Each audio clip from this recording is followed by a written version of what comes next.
destes movimentos sindicalistas e que papel tem a Revolução Republicana neste processo, como é que se enquadra a adesão ao sindicalismo naquilo que eu entendo ser um quadro mais geral, que são o historial de luta de classes dos trabalhadores rurais e que impacto é que tem essa nova organização sindicalista na sua dinâmica enquanto trabalhadores e, por fim, de que forma é que a ideologia evolui, influencia o discurso, evolui e que papel tem também o anarquismo neste processo, assim como o republicanismo. Este estudo tornou-se possível precisamente porque, para se diferenciar de outros, precisava ter uma fonte de documentação que ainda não tinha sido tratada, e foi o caso. Isto é uma temática que foi amplamente tratada logo após o 25 de Abril. Há muita publicação sobre esta temática dos conflitos sociais nos campos do Sul, na altura um bocadinho para tentar responder à questão da terra, à fome da terra que se verificou no PREC. No entanto, esses trabalhos estavam sujeitos à documentação existente na altura, que era sobretudo a imprensa, uma vez que os fundos, tanto do governo civil como de outras, não estavam disponíveis. Entretanto, estudos mais recentes já tinham utilizado alguma documentação do governo civil, de Évora, entretanto disponível, mas esta minha investigação foi permitida pela descoberta de um fundo inédito do Tribunal da Comarca de Évora, uma descoberta fortuita, porque a documentação ainda estava a ser tratada e descobre nesse fundo nada mais nada menos do que os processos judiciais que foram levantados contra os trabalhadores que tinham participado nas greves. E essa documentação é relevante não tanto pelo seu teor judicial, que também tem o seu interesse, mas sobretudo pela documentação que é apreendida nesses processos judiciais, que é a documentação dos sindicatos. Ora, estes sindicatos não sobreviveram aos dias de hoje, documentação não se conhecia nada, ou quase nada. São sindicatos que têm um período de vida curto, duram alguns anos durante a República, depois vão ser todos extintos quando são proibidos no Estado Novo, mas no processo de extinção verifica-se que muitos deles já não estavam operacionais. E então esse é a principal documentação a que eu recorri para trazer novas respostas para este campo. E que depois, complementando com outra documentação que está disponível tanto no Arquivo Histórico do Ministério do Trabalho, com as atas de algumas destes sindicatos, assim como outra documentação digitalizada na Casa Comum da Fundação Mário Soares, além de, efetivamente, também depois cruzei estes novos dados conhecidos com o que já tinha sido tratado a nível da imprensa, quer regional, nacional e sindicalista, e, sobretudo, com mais interesse da memória sindicalista, porque houve alguns sindicalistas que ainda produziram monografias, livros de memórias, e foi interessante cruzar até que ponto é que estas memórias já estavam desfasadas daquilo que a documentação depois nos diz e como é que estas dinâmicas se conjugam. Sem mais demoras, começo pelo início, ou seja, o que Alentejo é este na chegada ao século XX. O que nós verificamos é que é um Alentejo onde predomina, sobretudo, o latifúndio. Há, desde a segunda metade, sobretudo do século XIX até ao início do século XX, uma grande proletarização da população agrícola. Da população rural, desculpem. Esta proletarização é um processo que tem muito a ver com a distribuição de propriedade, que se vai concentrando cada vez mais. O processo de venda de bens nacionais, depois do liberalismo, é essencial nesta matéria também. Há uma paisagem que vai desaparecendo, a charneca, o espaço comum da população vai sendo cada vez mais concentrado em grandes propriedades. Isto faz com que haja cada vez mais pessoas sem terra, o que significa, essencialmente, sem meios de produção, portanto, dependentes do seu próprio trabalho. Há uma massa de população que vai começando a precisar de trabalhar para outro, no trabalho agrícola que é profundamente sazonal e que tem as suas características que já adianto mais à frente. E outro aspecto que tentei perceber foi a ausência desta dimensão coletiva no social. Havia protesto social no campo do trabalho rural, sempre houve. A questão é a forma como se protestava. Não havia sindicatos, não havia greves. Há uma prática, e aqui foi muito útil estudos tanto de James Scott como de E.P. Thompson, a propósito de como as populações começam a protestar contra as novas formas de organização económica e começam a usar meios, quer de roubo de colheitas, quer de protesto contra impostos, quer de o lundismo com o arruinar de máquinas, sendo que aqui não se verifica tanto, mas também se verifica. E, portanto, o que se verifica neste antecedente, antes da República, é precisamente um predomínio destas práticas.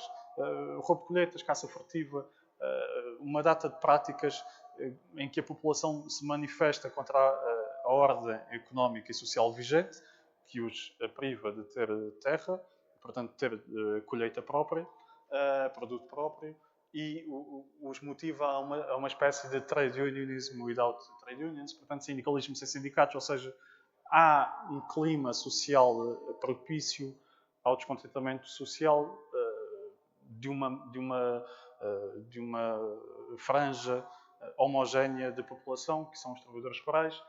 Especificamente para o Distrito de Beja, eu trouxe alguns dados que são, na verdade, um pouco paralelos aos outros distritos do Alentejo, mas especificamente sobre a Beja. Portanto, vimos que, a nível de propriedade, a propriedade está condensada em menos de metade da população no distrito. A superfície média é de 7,4 hectares. Há uma progressiva, como já disse, concentração da grande propriedade e um predomínio do latifúndio, o que, a nível económico e social, tem os seus reflexos, nomeadamente na forma como se controla depois a produção agrícola, que vai sendo cada vez mais concentrada a nível do trigo, o protecionismo cerealífero que os proprietários conseguem convencer, influenciar o governo a adotar, vai ter efeitos quer no aumento do custo de vida da população, fruto do aumento do preço do trigo,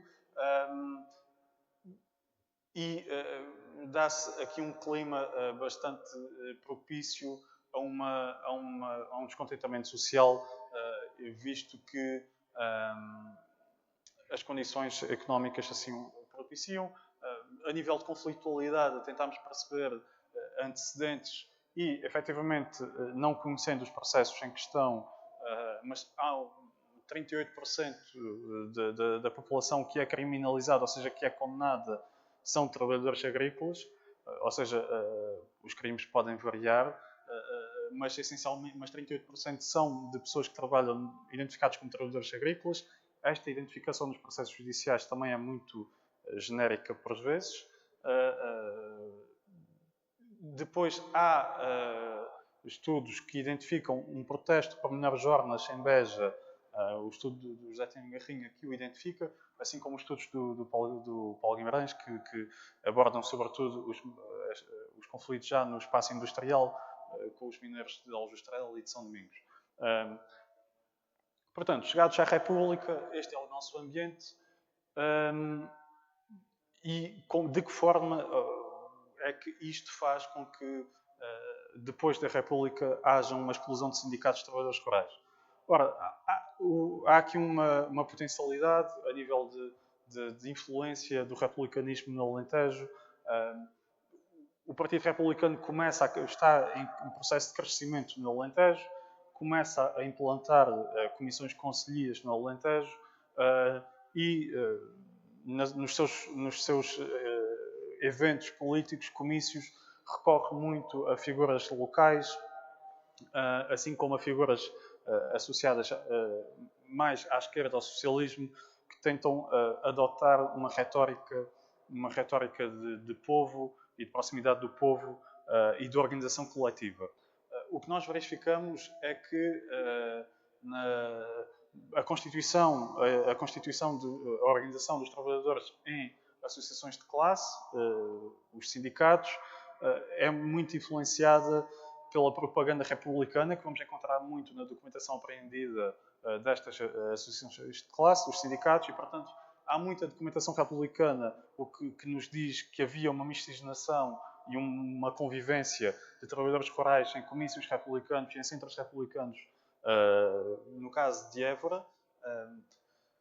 Os estudos que nos mostram, o mais recente de Manuel Boiô, também mostra essa implantação de comissões concelhias que é muito alta no Alentejo, mais alta ainda em Beja, o que nos dá aqui uma possibilidade de estudar melhor este fenómeno para Beja, mais focalizado.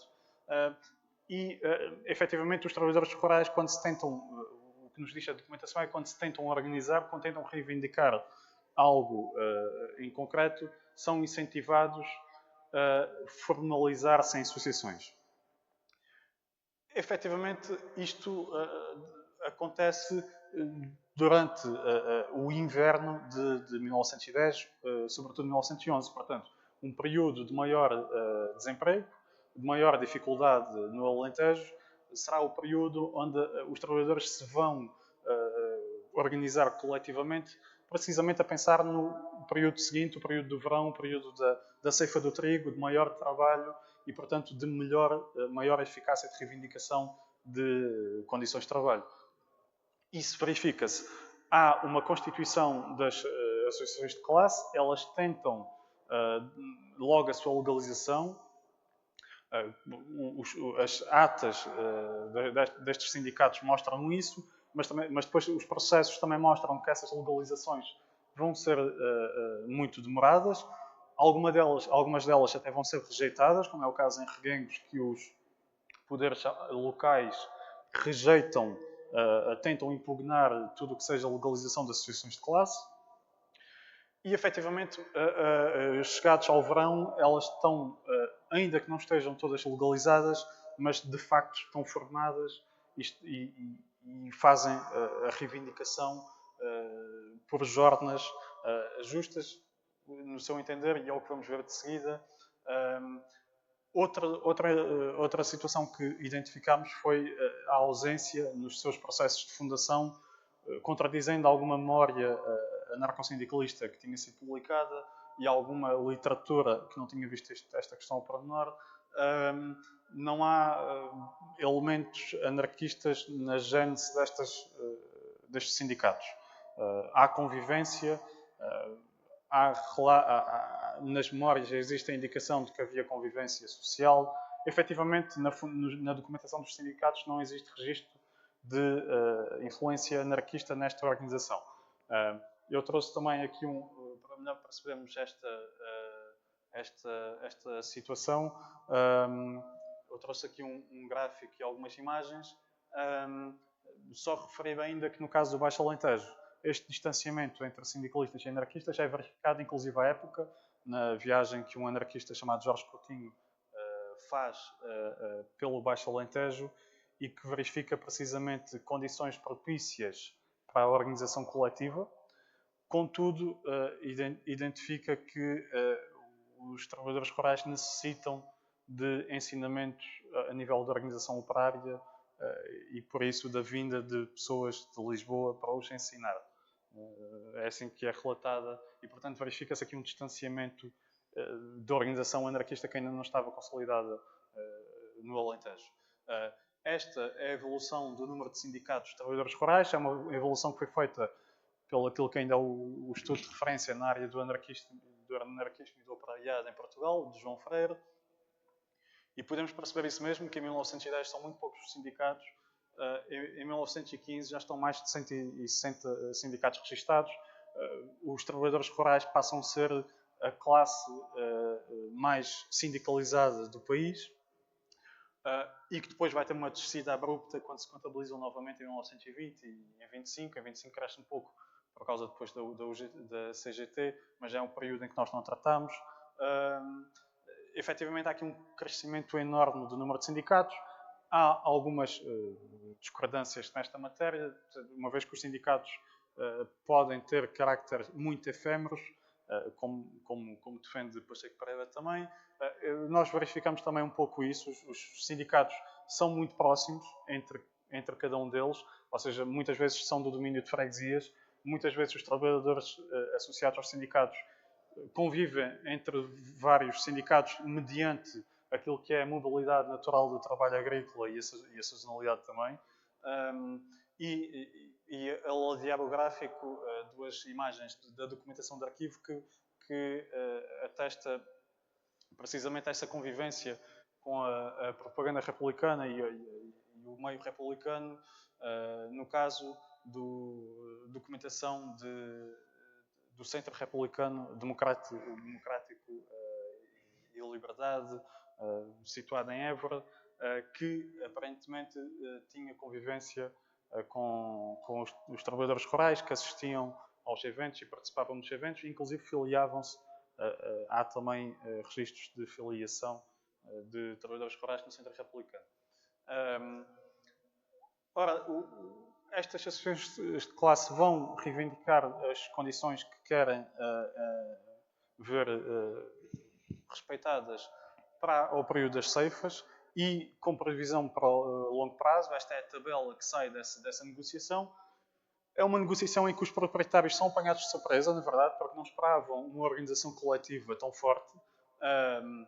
Os próprios dizem, manifestam essa surpresa e, portanto, os trabalhadores saem satisfeitos com o acordo que é negociado num sítio também ele insólito, mas é um sítio neutro, percebe-se, a Praça de Touros de Évora, é lá em que trabalhadores e patrões negociam e chegam a este acordo.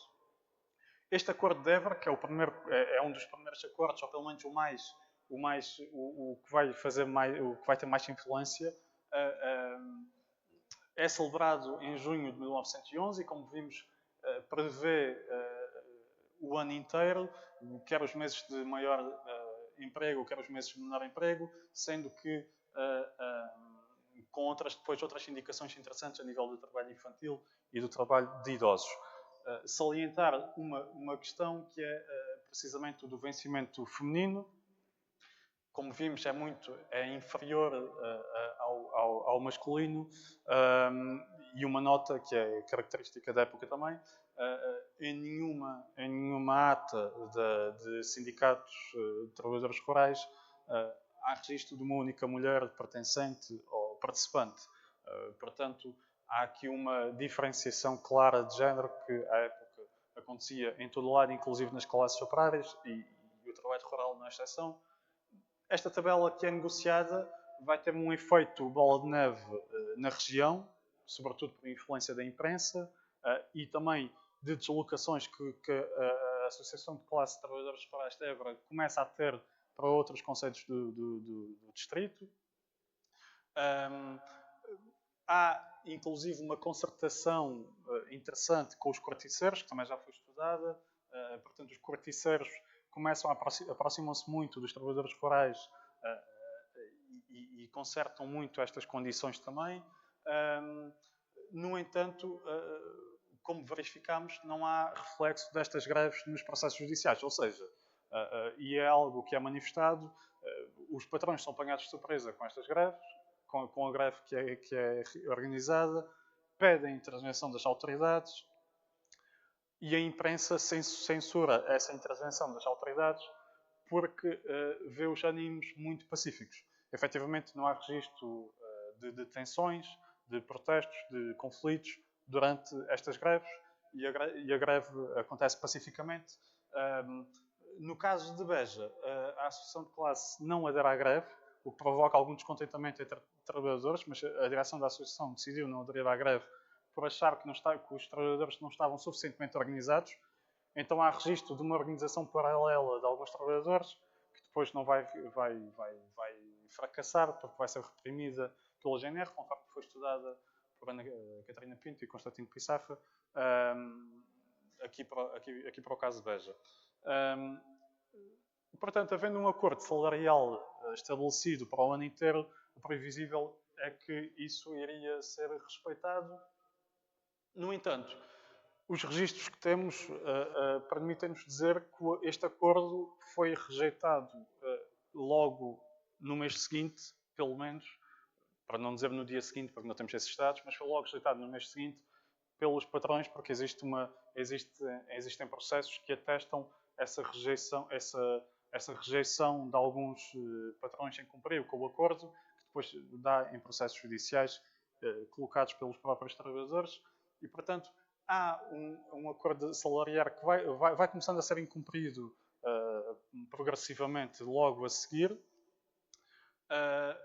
porém só é rejeitado formalmente em setembro, quando já há um clima social mais seguro para os patrões se organizarem, reúnem-se em comício próprio, são vários os proprietários que aderem e decidem em comunicado rejeitar este acordo, um comunicado que é partilhado na imprensa e enviado ao governador civil. O governador civil aqui é a chave, na minha opinião, para esta situação, porque ele muda. A República, durante este período, vai implantando a GNR, a Guarda Nacional Republicana, que surge precisamente para garantir segurança à população do meio rural e para garantir um aparato repressivo nesta zona do interior.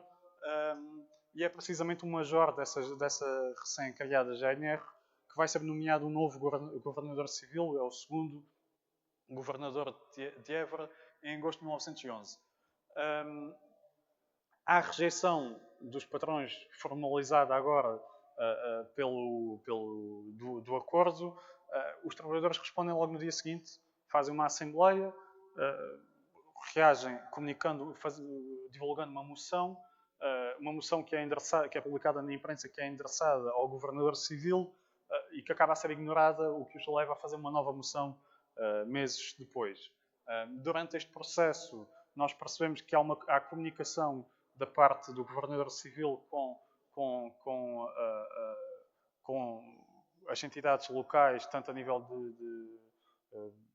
de conselhos, como a nível dos proprietários, a tentar perceber se havia ou não uma crise de trabalho. Efetivamente, a última resposta que o governador dá ao sindicato de Évora é de que rejeita a moção que lhes foi apresentada porque não reconhece a existência de uma crise de trabalho nos moldes que os sindicalistas reclamam. E, portanto, tenta que se conciliem e negociem novamente um novo acordo, o facto que é rejeitado pelos sindicalistas, que, nesta altura, até já propunham um novo acordo com valores diferentes do que tinha sido aprovado no verão de 1911. Esta rejeição e a última rejeição do governador civil vai ser o motivo pelo qual os trabalhadores rurais de Évora declaram a greve em 1912. A diferença desta greve para a anterior é que é uma greve no inverno, portanto, num período em que há menos capacidade de negociação dos trabalhadores rurais, uma vez que não há tanto trabalho que assim o justifique. Também já há um clima, já há um maior aparato repressivo na região que permite uma resposta mais eficaz e imediata a sublevações. E nesta fase já há mais sindicatos formados e os sindicatos já estão a comunicar entre si. Essa é uma novidade que nós conseguimos confirmar e pela documentação que foi apreendida, e apenas verificar que aqui a questão republicana é relevante porque na declaração de greve os trabalhadores rurais têm necessidade de afirmar que, em caso de necessidade, defendem na mesma a República e rejeitam a monarquia, uma vez que estavam a ser acusados de estarem a ser influenciados pela reação monárquica e dessa forma decidem sublinhar a sua adesão ao republicanismo. Mas, como disse, há a correspondência entre diferentes sindicatos, permite-nos perceber aqui uma rede de solidariedade entre diferentes concelhos e, portanto, a adesão à greve já não vai ser feita em bola de neve, portanto, já não vai ser em reação ao acordo que foi aprovado a greve noutro sítio, vai ser uma greve conjunta. Os sindicatos de outros concelhos que aderem vão deslocar-se até ao centro de Évora. Há notícias, sobretudo, de episódios de conflito no caminho de Reguengos para Évora, em que sindicalistas são apreendidos nessa mobilização que fazem até ao centro de Évora, e o centro de Évora fica quase em estado de sítio, com imensos grevistas em protestos. Aquilo que eu tentei fazer foi um mapa com recurso às SIG, foi um mapa que nos revela essa incidência espacial da greve, e o que nós percebemos é que há uma grande capacidade de influência. O mapa está subdividido em freguesias de todo o distrito de Évora. Achei que fazia mais sentido dividi-lo em freguesias porque a maior parte dos sindicatos também se organizam por freguesias e porque, entretanto, já houve alterações tanto a nível de concelhos e de freguesias que não permitiam uma leitura muito correta do espaço se eu me limitasse apenas ao concelho. E então aqui nós conseguimos perceber que há uma grande influência na zona circundante à volta do concelho de Évora, na zona do meio, com algum impacto na zona de Montemor também, mas a zona ocidental do distrito não adere à greve. E não adere, nós percebemos porque a correspondência que vai chegando ao sindicato de Évora, de vários outros sindicatos, permite-nos esclarecer que há dificuldades de comunicação. Estes sindicatos comunicavam por correspondência, que demorava a chegar, e então há pedidos já no decorrer da greve ainda se chegam pedidos de esclarecimento sobre o verdadeiro teor da greve, a justificação. Outros sindicatos informaram que não aderem porque não percebem o motivo da greve, não sabem, não conhecem, ou porque não têm mobilização. E, portanto, a adesão a esta correspondência mostra essa rede com algumas limitações nesse aspecto. Mas as que aderem, como disse, deslocam-se até Évora. No entanto, nesses espaços de análise também não são não são todos os trabalhadores que aderem à greve. Há episódios de trabalhadores que não aderem à greve e que, por isso, há episódios muito interessantes na documentação que nos permite perceber o conflito de como é que os trabalhadores rurais reagem a fora-greves, que depois toco mais à frente. Mas, efetivamente, Évora fica num estado de sítio por causa desta mobilização que existe, de fora de Évora para dentro.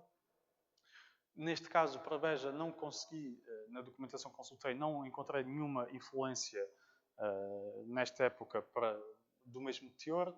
Será algo interessante consultar a documentação judicial de Beja para tentar perceber se existe paralelismo semelhante. Depois, a sucessão de acontecimentos, essencialmente, e para não amassar, resume-se a isto. A sede do Sindicato de Évora é imediatamente encerrada, quase no dia seguinte encerrada, logo por ordem do Governo Civil, logo a seguir encerra também a sede dos corticeiros, dos trabalhadores corticeiros, e resta apenas a sede dos trabalhadores da construção civil, onde os trabalhadores rurais se organizam. Estas associações operárias, não só corticeiros e construção civil, mas outras associações operárias, decidem manifestar a sua solidariedade no dia 19 de janeiro perante a repressão que estava a acontecer aos grevistas. Em resposta, a Associação Industrial e do Comércio de Évora reage pedindo apoio do Governador Civil para derrotar a greve. E o que nós vemos é uma ruptura social da sociedade évorense e da sociedade no Alentejo. A correspondência que nós conseguimos perceber do Governo Civil mostra-nos precisamente aquilo, ou corrobora, na verdade, aquilo que se dizia. Os trabalhadores rurais diziam que o Governador Civil estava a soldo, ao serviço dos patrões. E diziam isto porque há uma correspondência muito intensa entre o governo civil e os presidentes dos sindicatos agrícolas, que na altura eram as associações patronais, à época chamavam-se sindicatos agrícolas, para pedir uma resposta severa e rápida para derrotar a greve. Ao mesmo tempo, esses pedidos também chegam de administradores do Conselho, de presidentes de Câmara, que tranquilizam o governador civil ao dizer que vão interceder por ele junto dos meios políticos nacionais quando a greve estiver resolvida. Isto porque a situação que acontecia no Alentejo já estava a ter reflexos na discussão na Assembleia Nacional, nomeadamente na Câmara de Deputados, com críticas à repressão que existia e à situação que existia, que estava a fugir ao controle do governo civil. Portanto, havendo uma sociedade completamente fragmentada, o que nós compreendemos dos processos judiciais é isto mesmo. Quando a greve termina, e ela termina no dia 24 de janeiro, precisamente porque os acessos à cidade são encerrados e entra uma esquadra da GNR que efetivamente varre, conforme diz a imprensa à época, varre à espadoada e aos tiros os trabalhadores que estavam a fazer greve. Há vários feridos. Os vários feridos dão entrada no hospital, mas acompanhados da Polícia Civil, porque depois são detidos. É um dado interessante que foi possível perceber através da documentação da Polícia Civil. E há um assassinato de um trabalhador rural de Nossa Senhora de Machete, que é uma freguesia de Évora, chamado Manuel Charneca.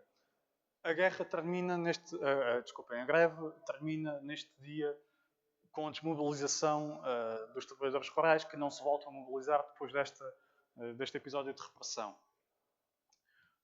O que dá aso, logo a seguir, a sucessivos episódios de detenção de grevistas. Alguns são detidos no decorrer da greve, outros nos dias a seguir. Os processos judiciais que estão no tribunal, que eu encontrei no fundo do Tribunal da Comarca de Évora, ilustram precisamente esses episódios de tensão e como é que eles sucederam. Apenas indicar que não o trouxe para aqui porque achei que não era ia-me estender demasiado, mas apenas indicar que a violência da repressão vai ter efeitos a nível nacional com a primeira greve geral que a República enfrenta, é motivada por solidariedade a esta situação que se passa aqui no Alentejo, a 29 e 30 de janeiro em Lisboa. As imagens são conhecidíssimas, há imagens muito interessantes dos ferroviários, de operários em cima dos carris, parados, e, portanto, há um efeito nacional perante esta situação. No entanto, regressando àquilo que me interessa, que é a sociedade rural, no caso em concreto éborense, havia uma situação a tratar, havia uma sociedade fragmentada. O governador civil decide responder a isso com, primeiramente, a detenção daqueles que estavam envolvidos e depois a oferta de um jantar aos trabalhadores rurais, à boa maneira cacique da época, portanto, para tentar recuperar a confiança, e registra-se inclusive que se deu vivas ao governador civil nesse jantar. Registra-se na imprensa. Na documentação do governo civil registra-se também protestos que decorrem durante esse jantar. Portanto, há um jantar com trabalhadores rurais, há alguns trabalhadores rurais que ainda estão a pensar nos detidos e na repressão que houve e protestam durante o jantar contra o governador civil, e esses trabalhadores são detidos não no jantar, mas uns dias depois são detidos por causa desse episódio. E, portanto, há ainda tumultos, porque é um processo que não se encerra ali com o fim da greve. A maior parte destes trabalhadores são detidos, como disse, nos dias a seguir à greve e depois durante o mês de fevereiro também, e vão ficar detidos durante entre 1 a 2 meses. Estas detenções, como disse, são essenciais, neste caso, e paradoxo à parte, para compreendermos melhor um pouco melhor a documentação que existia destes sindicatos, ou seja, graças à detenção dos sindicalistas, nós temos documentação que sobreviveu dos sindicatos e, portanto, porque foi isso que se verificou, sobretudo quando foi detido Joaquim José Candeeira, o presidente do sindicato de Évora, e no processo que lhe diz respeito ficou pensa imensa documentação que estava com o sindicato de Évora e que nos deu algumas respostas sobre esta dinâmica. No entanto, sobre os processos em si, para já aquilo que nos diz é que há uma relação complicada da República com a greve. Por um lado, é a República que legaliza a greve quase logo após a implantação, em novembro ainda, se não estou em erro, de 1910. Essa lei da greve é disputada muito devido às condicionantes que tinha, desde logo porque equiparava o direito à greve com o direito dos trabalhadores com o direito ao lockout dos patrões, entre outras salvaguardas que os sindicatos entendiam que deviam estar indicadas na greve e que não estavam. Mas aquilo que nós verificamos é que há, efetivamente, apesar da greve estar legalizada, há uma criminalização da prática da greve, de facto. A maior parte dos processos são por aliciação à greve ou por perturbação da ordem pública, e a perturbação da ordem pública é um crime em si. Nós depois percebemos nos processos que a prática dessa perturbação era fazer greve. E era por isso que os processos eram instaurados. O que nós verificamos são processos que espelham esta fragmentação social. De um lado, os trabalhadores são acusados ou pelos militares da GNR que testemunham contra quem detiveram, ou polícias civis, ou ainda servem como testemunhas a classe média, digamos assim, à falta de nomenclatura melhor, da sociedade, nomeadamente comerciantes, farmacêuticos, bancários, portanto, uma gama de população que tinha efetivamente ficado afetada no seu dia-a-dia pela instabilidade social que tinha sido provocada pela greve durante aquele mês de janeiro. E também de patrões. Os proprietários também movem queixas contra trabalhadores rurais e, neste caso, quando são proprietários a mover queixas, incluem nas testemunhas de acusação trabalhadores rurais que tinham contratado, que não tinham aderido à greve e que tinham resistido à sua adesão. E, no caso, esses processos são interessantes porque nos dão relatos de destruição de colheitas, de agressões entre trabalhadores contra aqueles que não quiseram aderir à greve e, portanto, um clima de fratura notório. As testemunhas de defesa dos trabalhadores rurais são outros trabalhadores rurais. Curiosamente, não ficou registada nenhuma defesa em nenhum processo. Há um testemunho de defesa concreto. Encerra-se o testemunho a indicar que ao costume disse nada. Efetivamente, não há nenhuma defesa feita que se possa apresentar da atuação do trabalhador rural que estava a ser acusado. Como disse, as penas, ou melhor, eles estavam detidos pelo menos há 2 meses, 3 meses, há casos de 3 meses. Os julgamentos decorrem entre março e abril e as penas variam depois entre 15 dias a 1 mês, nos casos em que conhecemos as penas. Há alguns processos em que não há falta de documentação que nos permite perceber qual é que foi a sentença. No entanto, a maior parte, ou quase todos, dos que são detidos, rapidamente acabam libertados, nem que seja porque o governo depois decide amnistiar todos os presos que tinham sido detidos, que estavam implicados nestas greves, tanto aqui em Évora, como depois na greve geral em Lisboa. O que nós verificamos nos meses seguintes é um recuo sindical, que vamos ver de seguida, e uma maior repressão, uma maior atenção do governo nesta matéria, inclusive a documentação que nos chegou por via do arquivo digital Casa Comum da Fundação Mário Soares, que nos mostra precisamente o Ministro do Interior do novo governo do Afonso Costa, que comunica aos governadores civis desta zona, Évora, Beja e ainda Santarém, pede informações dos principais agitadores sindicalistas e, inclusive, dá instruções de como devem responder a novas revoltas para que a resposta seja repressiva, mas eficaz e imediata e não se volte a deixar que a situação se prolongue demasiado nos dias. E, efetivamente, daqui para a frente não temos novo registro de uma situação desta natureza. Como é que os sindicatos reagem depois disto? A maioria dos sindicatos reage desaparecendo, ou pelo menos recuando. Eles recuam em número, vão se reduzindo, mas há uma reorganização. Ora, esta reorganização dá-se, sobretudo, e aqui sim, já muito por uma influência do movimento anarcossindicalista, que é o principal responsável por vir reorganizar os sindicatos rurais e permitir que alguns ainda consigam subsistir e não desaparecer devido à repressão que existiu.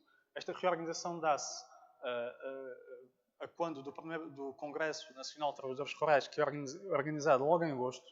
É um congresso ocorrido em Évora. A partir desse congresso funda-se a Federação de Trabalhadores Rurais, portanto os sindicatos passam a estar organizados coletivamente em federação, o que lhes permite uma maior articulação. No entanto, centralizada em Évora, a sede vai ser em Évora e os líderes vão ser de Évora também. Com exceção de Manuel Ferreira Quartel, que é de Coruche, mas o Joaquim Candeeira vai ser o presidente do Sindicato de Évora, vai ser também o presidente da Federação de Trabalhadores Rurais Nacional. Ora, esta federação diz-se nacional, na verdade, os sindicatos que estão aqui representados, eu não trouxe uma lista porque seria exaustiva perante uma apresentação visual, mas os sindicatos que estão representados são sobretudo do distrito de Évora, alguns de Porto Alegre, alguns de Beja e poucos da zona de Santarém. No entanto, esta representação é dúbia, não nos permite-nos chegar sobretudo a uma conclusão que é os sindicatos estavam débeis. Há trabalhadores a representar múltiplos sindicatos ao mesmo tempo. No caso aqui para Beja, o sindicato de Beja é representado por Jesuíno Madeira, que é um trabalhador de Évora e que foi fundador do sindicato de Évora. Esta representação em simultânea pode dever-se devido às dificuldades de deslocação até Évora e, portanto, pode haver pedidos de representação. Isto é uma especulação, porque não temos documentação que atesta esse pedido de representação, mas pode ter acontecido. Efetivamente, nos registros que ficaram do Congresso, que são publicados no órgão de imprensa, que depois também inicia o trabalhador rural, há essa indicação de que eles são representados, Porto Alegre manda ser representada pelo presidente de Évora, Beja por Jesuíno Madeira, que é de Évora também. Esta situação repete-se no segundo congresso, que decorre um ano depois, em abril de 1913, já com um pouco mais sindicatos, já são mais 20 sindicatos neste congresso. O terceiro congresso, que é prometido para 1914, só se vai realizar é prometido para Porto Alegre em 1914, só se realiza já em 1918. Há aqui uma conjuntura da Primeira Guerra Mundial que é essencial nesta matéria. E já se realiza em Lisboa, com muito menos mobilização, já não há quase representatividade dos sindicatos rurais. No entanto, como disse, há aqui uma novidade concreta, que é eles passam a estar federados, há uma organização coletiva maior, ainda que estejam a recuar a nível de militância, e há a publicação deste periódico, que vai saber de voz às reivindicações e vai passar à letra as reivindicações existentes nesses congressos. Esta publicação é mensal, o Trabalhador Rural, no entanto, é interrompida em setembro de 1914.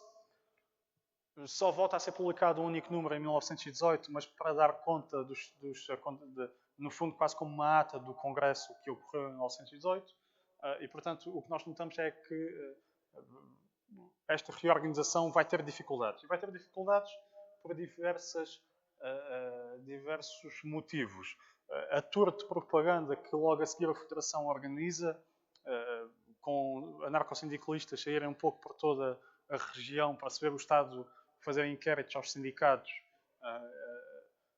mostram essa dificuldade de mobilização, quer pelo nível de analfabetismo, quer, e portanto, de dificuldade de mobilização para a mensagem, para a ideia anarquista, quer também pelo descontentamento e pelo nível de desmobilização social que a repressão tinha causado. Contudo, há aspectos interessantes a salientar. É que, pela primeira vez, nós temos trabalhadores rurais a discutir e a debater entre si temas e reivindicações anarquistas, como o anti-alcoolismo, o feminismo, apesar de depois na prática os ordenados continuarem iguais, mas debatia-se. O ensino alternativo, a questão da terra também surge pela primeira vez nos debates, coisa que não tinha surgido durante a greve, nunca foi posta em questão esta matéria.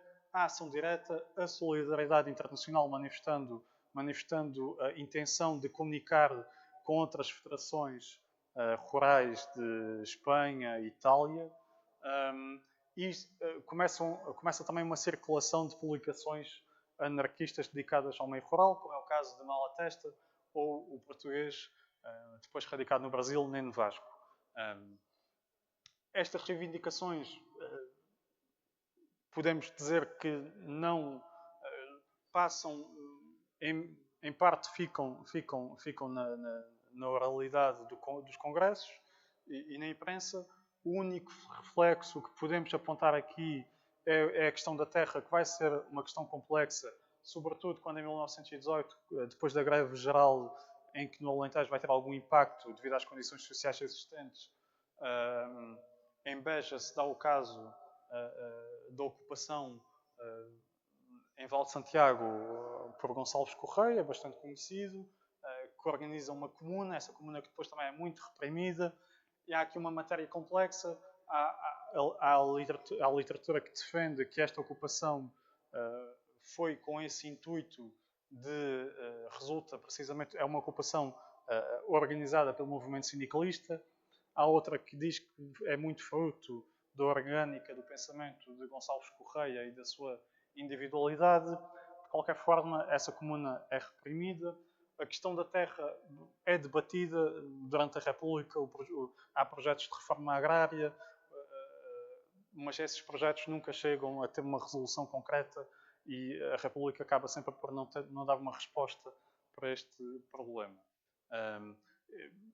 Efetivamente, os conflitos sociais que se registram neste período, durante o que coincide com a Primeira Guerra Mundial, é fruto precisamente dessa conjuntura.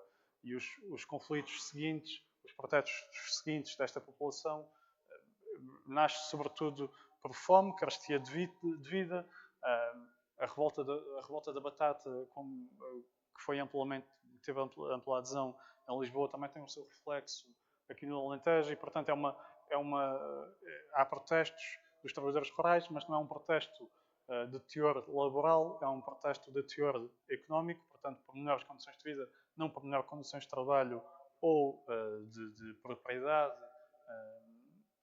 conforme já tinha acontecido. E há efetivamente um desvio de bastantes trabalhadores rurais que encontram um meio de subsistência no contrabando. Na altura da Primeira Guerra Mundial é potenciado, sobretudo na zona da Raia, desde o Baixo Alentejo até o Alto Alentejo.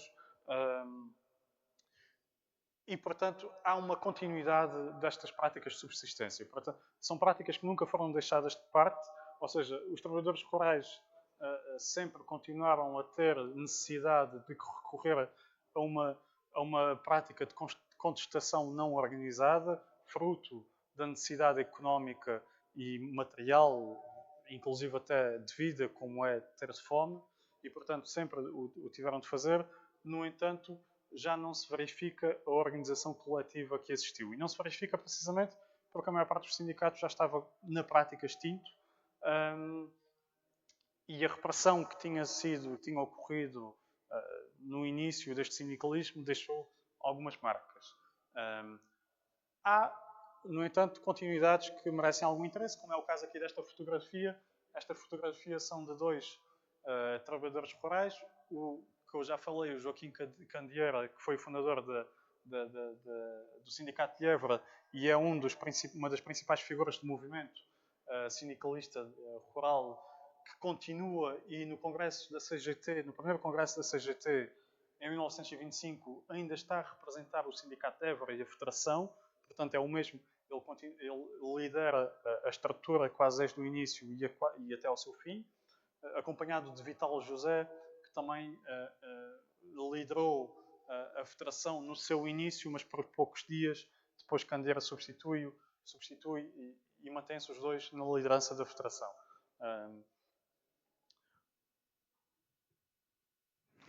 Chegados ao fim, eu creio não ter passado muito, espero não ter passado muito do tempo, mas chegados ao fim, há algumas conclusões que se podem retirar desta investigação. Uma delas é preciso, ou melhor, estas três, sobretudo, é em resposta àquilo que propus a responder, às questões que me propus a responder. Portanto, a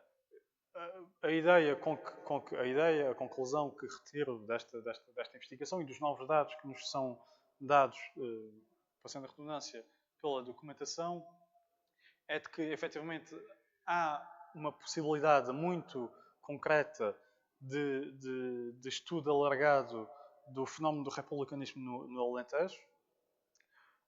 Este caso, o caso do sindicalismo rural, demonstra a influência do republicanismo e a dimensão que o republicanismo já tinha nos campos, apesar de não ter tanta tradução eleitoral. Tinha só aqui em Beja com o Brito Machado, não tinha nos restantes distritos o Partido Republicano eleito. No entanto, tinha a implantação de base, que aqui revela potencialidade de estudo. Isto porque parece-me que há uma grande sindicalização destes trabalhadores, precisamente porque veem nestes sindicatos um meio de protesto.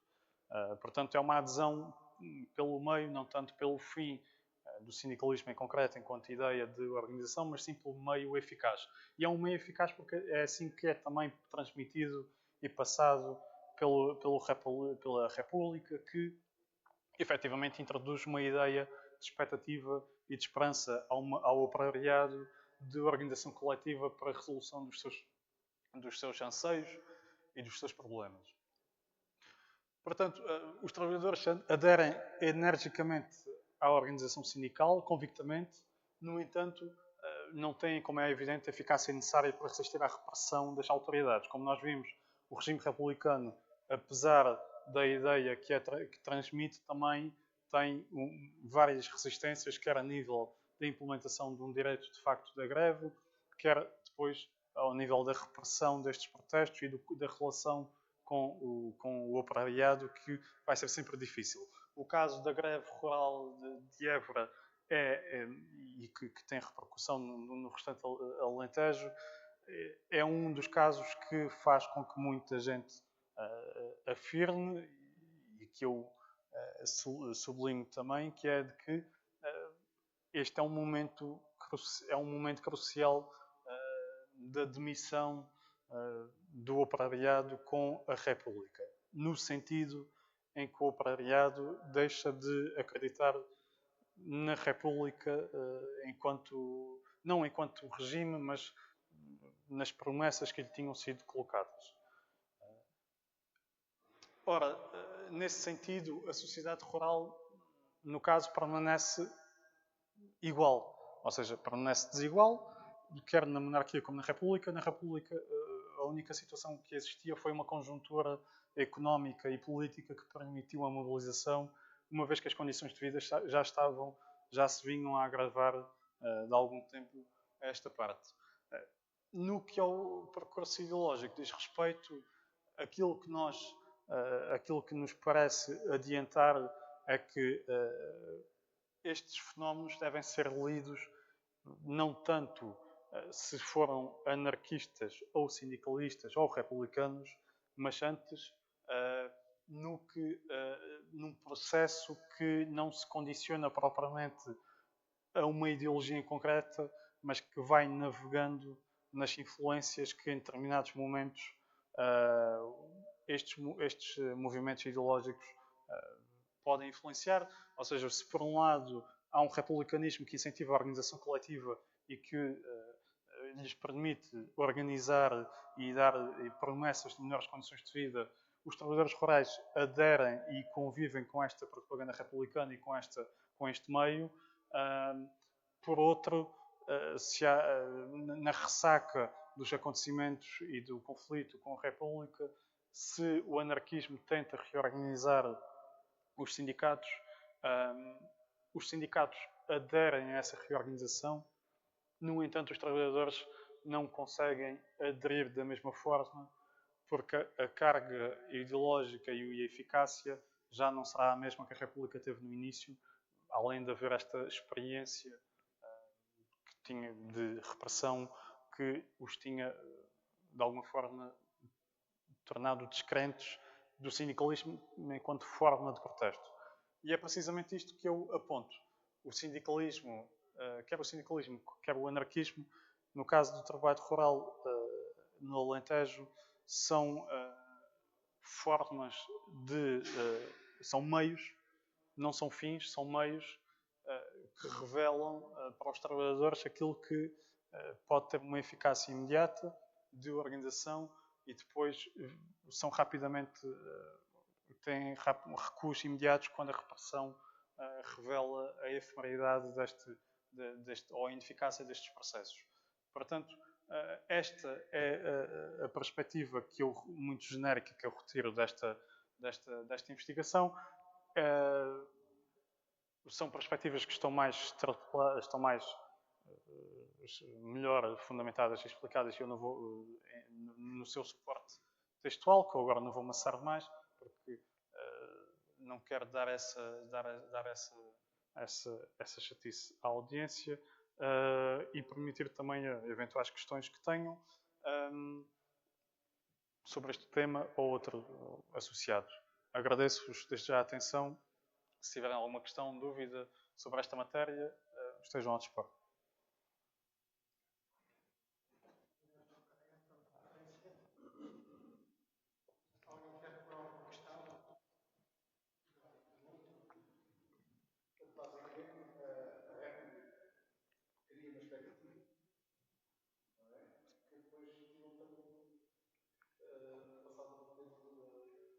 Sim, Mas também existe a ligação destes trabalhadores rurais com a difusão também da ideia republicana antes, ainda não tem. essa é uma boa questão. Na verdade, não encontramos evidências na documentação que ateste a adesão, ou melhor,